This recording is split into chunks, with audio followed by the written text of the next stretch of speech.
Thank you very much for coming out. Is the sound working? It sounds gonna mess everybody up. Okay, got it? The sound working? I don't think they can hear it. I can hear you. Can you hear us? The Democrats wouldn't know how to protest if their political lives depended on it.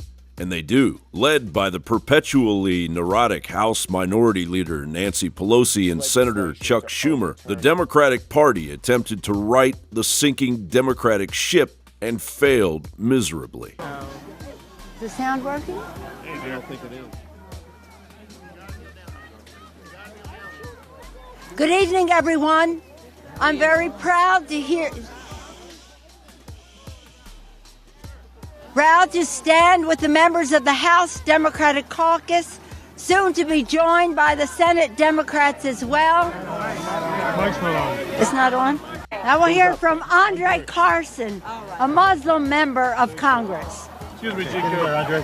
In there. Andre. I know, right? Greetings from the great state of Indiana. I'm Congressman Andre Carson. Not only do I represent Indiana's 7th Congressional District very proudly, but I happen to be a Muslim and a former police officer. The Democrats are in full panic mode after having to hold seminars in order to speak to regular American voters, as Breitbart reports. Another program on the subject of speaking to those who feel invisible in rural America will feature Steve Beshear, a former Democrat Kentucky governor, along with Democrats Michael Bennet from Colorado and North Dakota and Heidi Heitkamp. Other seminars include Listening to Those Feel Unheard and Rising America. They feel unheard too. These topics may be a hard sell to a party contemplating hiring a new party chairperson from among candidates trying to outdo each other with far-left talking points. We will not let this evil order extinguish that great torch. We will not let this evil order make us less American. We will fight it with everything we have, and we will win this fight. People now.